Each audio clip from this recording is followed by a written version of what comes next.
Hello everyone, welcome back to Britt, and on today's video I'm going to be making an Xbox controller charm out of polymer clay. And the materials that I used to make this were black clay, some gray clay, yellow clay, green clay, red, and blue clay. I'm also going to be using some dotting tools, a head pin or an eye pin. I prefer a head pin because it goes the whole way through the charm and will be harder to fall off. I'll be using triple thick and a paintbrush then to add gloss. So let's go. First thing you're going to do is go ahead and condition your black clay.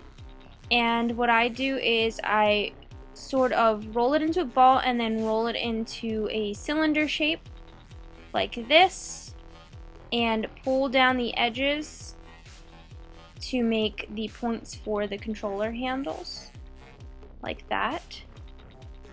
And I just keep working with it to form the handles and make sure that there's a divot in the top, doing the same thing by pushing in the middle to create the little curve there. And once that I get this to the shape that I want it to be, I'm going to go ahead and start adding the details.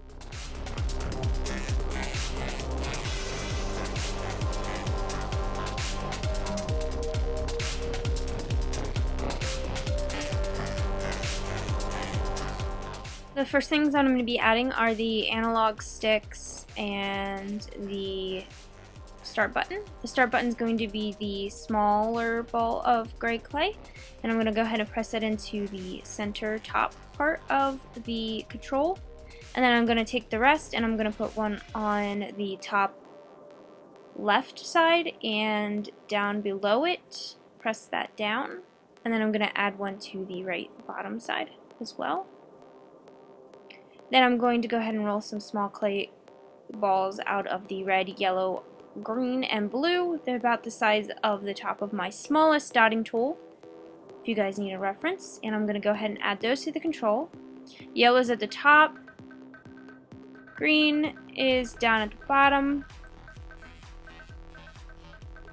red is on the right side, and blue is on the left side.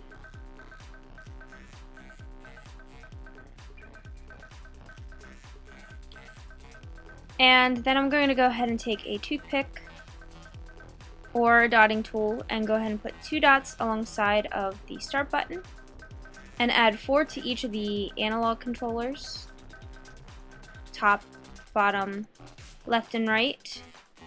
Apparently I didn't like where my analog controller was, so I moved it.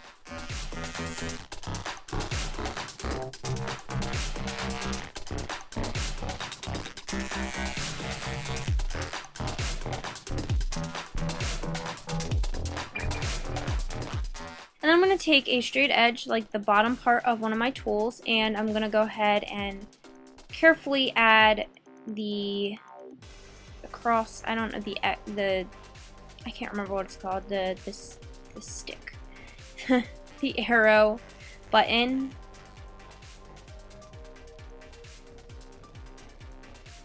You know what, I play my Xbox every single day, and my DS almost every single day. And I never know what to call that button.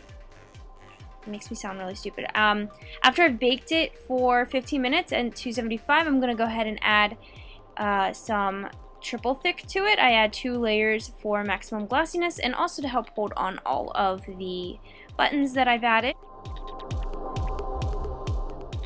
And then I'm left with a pretty sleek looking Xbox controller, and I think this is pretty awesome. I wish I would have done a little bit more detail, like adding the battery pack to the back and maybe some of the little tiny writing parts. So I think I'm going to try to make this again. Let me know in the comment section what you think, if I should try to make a more detailed version of the controller, and I will give it a try. Also, don't forget to check out my last video by clicking the link right there.